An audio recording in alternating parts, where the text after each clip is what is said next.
Ini Kak. Ini uangnya Tika. Aku hitung dulu ya. Pada episode sebelumnya, Tika Herli meminjam uang sahabatnya Ponia 36 juta rupiah banyaknya. Nggak ada suaranya. Namun Tika ingkar malah menunggak sehingga utangnya membengkak. Hubungan keduanya pun retak. Ini deh. Namanya Ponia. Bagaimana kalau kita habisi saja? Oke, baik, Kak. Awalnya setia kawan, buntutnya malah Tika merancang skenario pembunuhan. Seorang kerabat Tika dan keponakan bahkan turut dilibatkan. Walau sempat mengalami kegagalan, Tika gigih mengincar nyawa Ponia demi hapusnya pinjaman. Ikuti ceritanya sesaat lagi. Inilah Rajapati.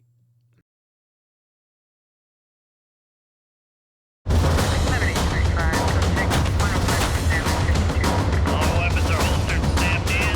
Line is clear.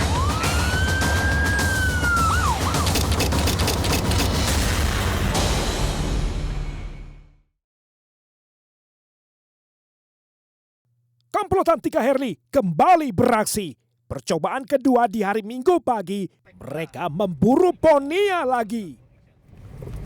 Jadi gini, Jeffrey, Riko. Rencana kita sederhana. Kita jemput Ponia, lalu kita bawa ke tempat yang sepi. Lalu di situ kalian habisi dia. Dan mayatnya dibuang ke jembatan Endika. Kalian paham? Komplotan menuju sekolah anak Ponia, tempat Tika biasa menjemput lalu mengantar Ponia ke toko Linda tempat kerjanya. Benar saja, Tika serta-merta mendapatkan Ponia di sana. Mana sih? Lama banget.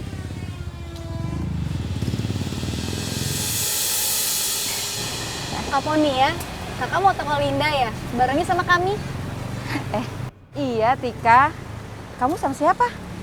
Aku sama ponakan, Kak. Terus ada Riko tuh di belakang, Kak. Riko. Tika makasih ya. Nanti aja lain kali. Kakak kenapa? Kakak udah kenal ya sama Riko?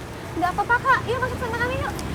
Enggak Tika, makasih lain kali aja. Soalnya aku nunggu suamiku jemput, ya. Kakak gitu. Percobaan di hari kedua kembali gagal pula. Termasuk ketika mereka menyambangi toko Linda, Ponia menolak ajakan Tika.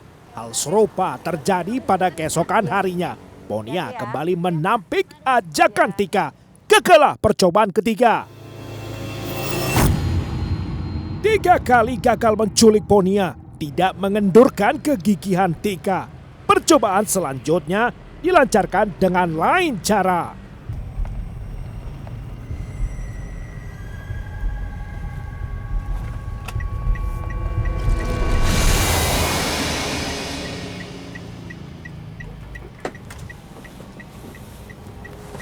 Ingat ya, kalau aku berhasil bawa Ponia ke tempat ini, dengan umpan beras yang aku bawa, kalian langsung bawa Ponia ke dalam mobil dan bawa ke tempat yang sepi.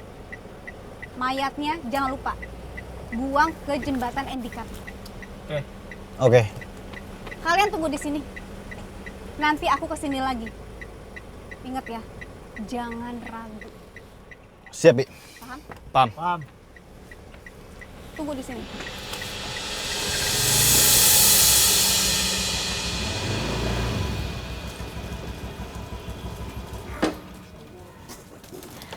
Permisi, Dek. Oh iya Kak. Maaf, Kak Ponianya masih ada nggak? Oh ada. Bisa tolong dipanggilkan sebentar? Oh iya, sebentar ya Kak. Iya, makasih ya. Ya.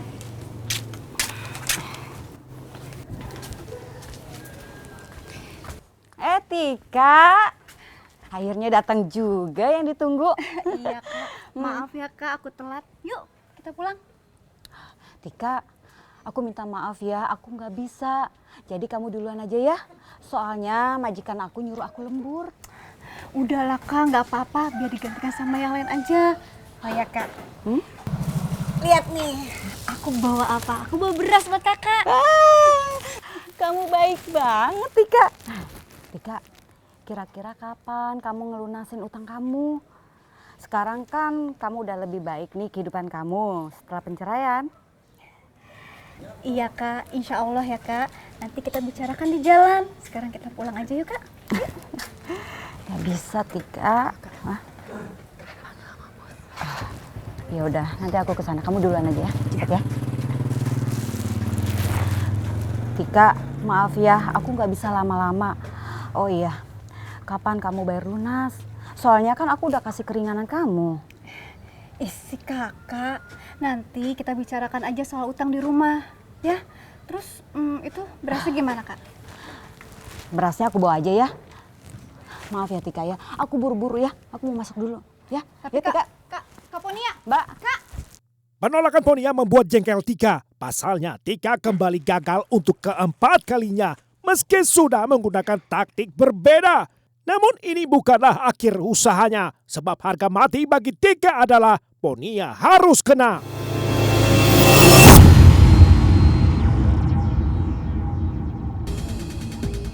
Aksi komplotan Tika berlanjut pada keesokan harinya dengan skenario berbeda.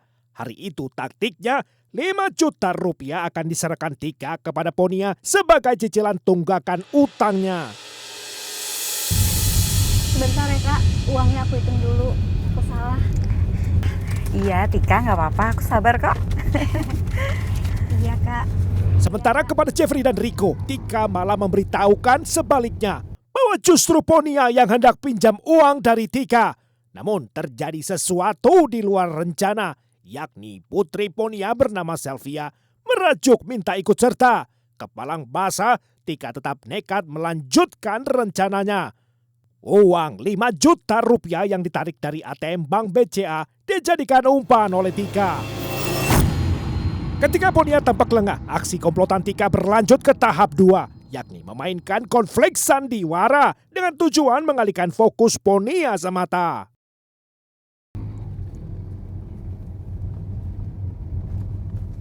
Jeffrey, berhenti. Itu kenapa? Riko lari begitu sih? Kamu ada masalah apa sama Riko? Bi, aku mohon Bi. Bibi nggak usah ikut campur. Ini urusan aku sama Riko. Berhenti, Jeffrey. Bibi bilang berhenti. Kamu ada masalah apa sama Riko? Sampai kamu emosi kayak gini. Ini masalah duit, Bi. Bibi nggak usah ikut campur. Ini urusan kita berdua.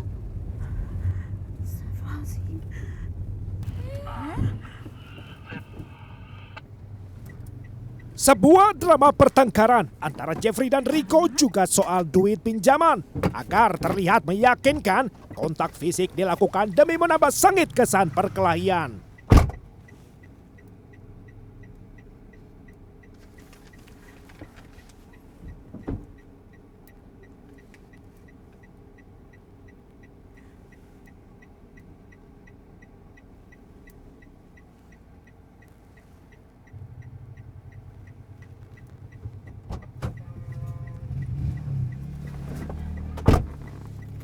Jeffrey.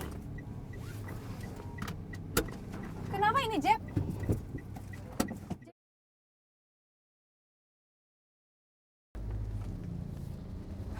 Jeffrey. Kamu ada apa sih sampai emosi kayak begitu sama Riko? Maksud dibalik aksi kejar-kejaran supaya mereka lebih cepat tiba di lokasi sepi tanpa mengundang kecurigaan. Yang diketahui Ponia hanyalah gawatnya pertengkaran.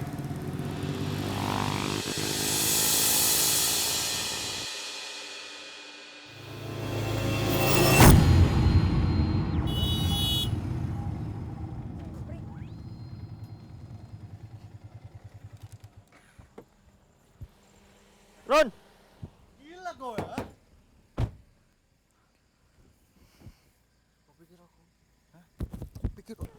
Apa santai? Santai, ha? Kau yang santai. Riko, Jeffrey, udah. Tragisnya, Ponia melahap umpan mereka.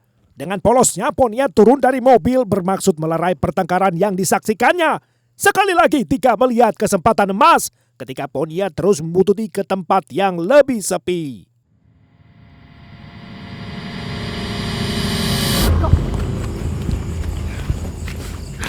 Udah, kamu habisi sekarang dia. Kalau tidak, dia bisa lapor sama suaminya. Karena dia pas cekcok. Aku lihat kamu pegang tangannya. Tika.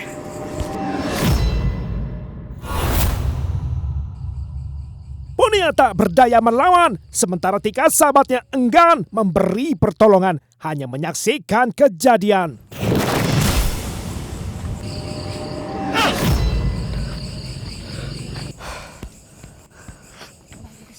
Kak, Sylvia udah dibunuh Jeffrey belum? Sylvia lagi di mobil, lagi ngobrol sama Jeffrey. Ya udah kakak jagain dia ya. Aku kesana dulu.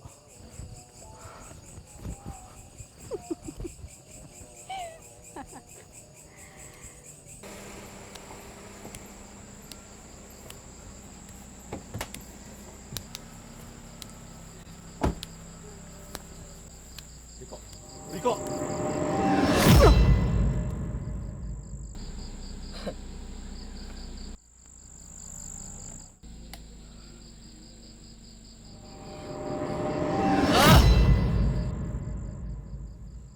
Seketika terbanglah nyawa Sylvia Permatasari si belia, 13 tahun usia. Riwayat ibu dan anak, Ponia dan Sylvia, tamat. Ayo cepet, nunggu apa lagi?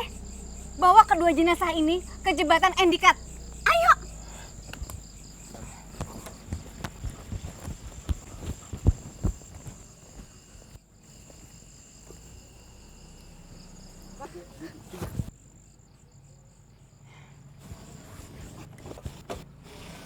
Bi, buka Bi, buruan Bi. Bi, berat.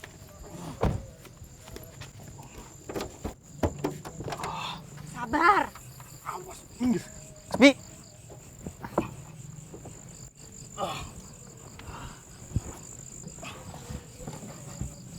Ayo, Riko.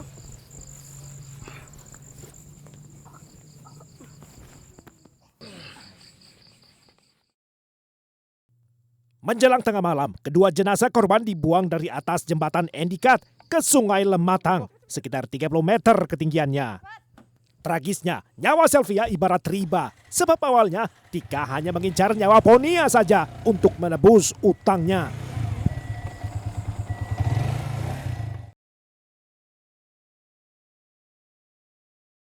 Pupuslah dua nyawa, Ponia binti Supardal, seorang ibu rumah tangga, dan putrinya Sylvia binti Hermansyah dalam sebuah tragedi yang mengguncang warga kota Pagar Alam di penghujung tahun 2018.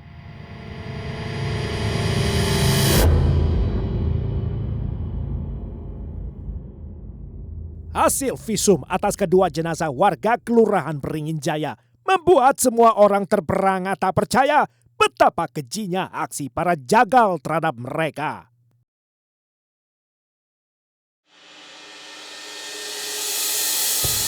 Bagaimana cerita kronologisnya, Mbak? Setahu saya sih Pak, temennya si Ponia itu namanya Tika Hartila. Ya, Tika Hartila. Iya.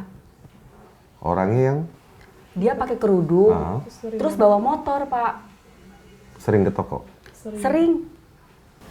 Saya lupa Pak, siapa yang jemput anak dan istri saya Pak?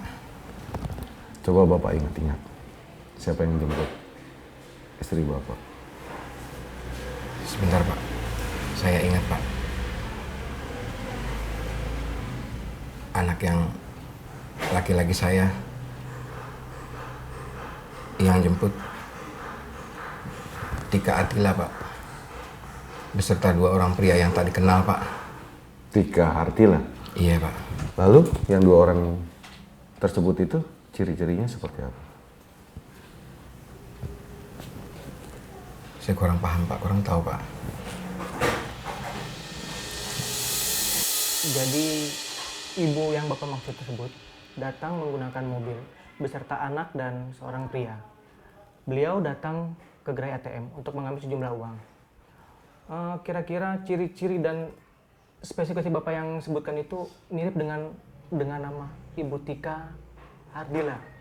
Tika Hartila. Tika Hartila, iya.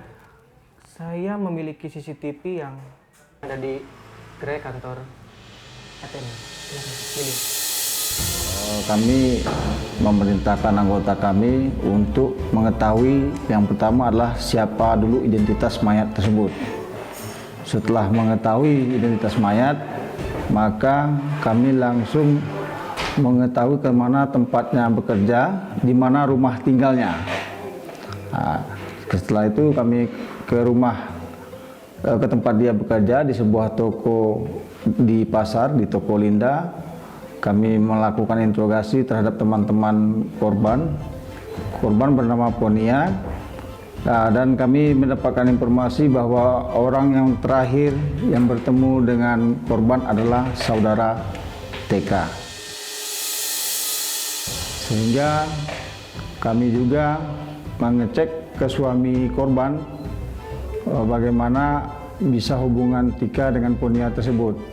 Nah, suami korban mengatakan kepada kami bahwa menurut keterangan Tika, terakhir dia berpisah di Bank BCA setelah dijemput di rumah Ponia.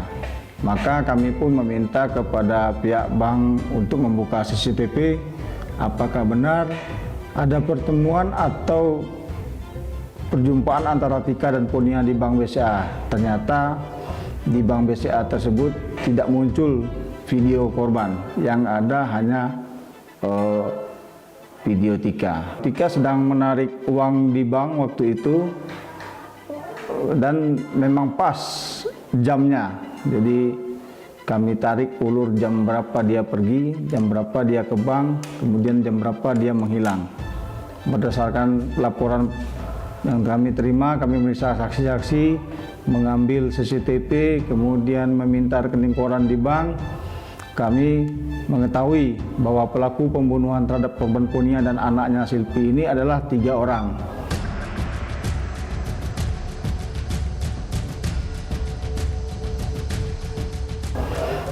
Kemudian kami mengendus keberadaan ketiga orang ini di sebuah penampungan DKI di Jakarta. Sehari kami mutar-mutar di tempat penampungan tersebut, dan pada hari kedua melihat saudara TK menuju ke ATM sebuah supermarket di sana di kawasan Srengseng, Jakarta Barat. Begitu ditanyain, nama kamu Tika ya? Dan tersangka menjawab iya. Maka anggota kami langsung menangkapnya dan meminta menunjukkan di mana 2 rekan lainnya.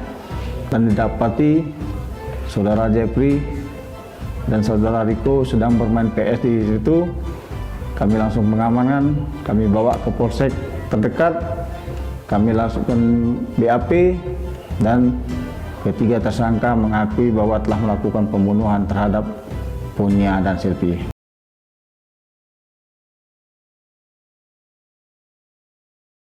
Gara-gara masalah utang piutang, 2 nyawa melayang. Pun dengan cara kematian sadis terbilang. Penyidik menjerat trio Tika, Riko, dan Jeffrey dengan pasal pembunuhan berencana dengan ancaman minimal pidana 20 tahun penjara. Namun terhadap tersangka Jeffrey diperlakukan berbeda karena ia tergolong belum dewasa. Nyesel. Nyeselnya apa? Nyeselnya. Setahu saya katanya seumur hidup. Terus gimana itu perasaannya? Ya sedih. Dijalanin aja, soalnya ini apa namanya? Karena kami ngelakuin, harus kami menanggung. Jadi harus nerima hukuman setimpalnya. Jadi siap menerima hukuman? Udah siap. Apapun itu ya? Baik apapun. Hukuman mati ataupun seumur hidup? Iya. Siap? Siap. Undang-Undang Nomor 8 Tahun 1981 tentang hukum acara pidana serta peraturan... Kata penyesalan tidaklah cukup memberi keadilan. Di Pengadilan Negeri Pagar Alam 20 Agustus 2019, semua pihak menanti putusan majelis hakim dengan harap-harap cemas. Menyatakan terdakwa Enrico Apriyadi alias Riko Binedi dan terdakwa Tika Herli alias Tika binti Mustalidi telah terbukti secara sah dan meyakinkan bersalah melakukan tindak pidana, turut serta melakukan pembunuhan berencana, dan turut serta melakukan kekerasan terhadap anak yang mengakibatkan anak korban mati, sebagaimana dalam dakwaan ke-1 primer dan dakwaan kedua penuntut umum. Menjatuhkan pidana terhadap terdakwa Enrico Apriyadi alias Riko Binedi dan terdakwa Tika Herli alias Tika binti Mustaridi dengan pidana mati.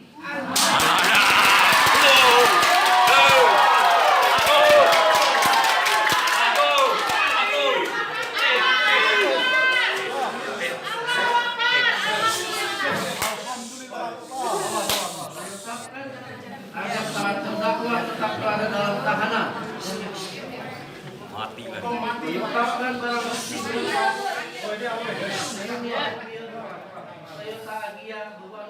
Sementara terdakwa ketiga, Jeffrey Ilto Saputra, juga dinyatakan bersalah dan diganjar hukuman pidana 10 tahun penjara. Atas putusan tersebut, pihak terdakwa menerima.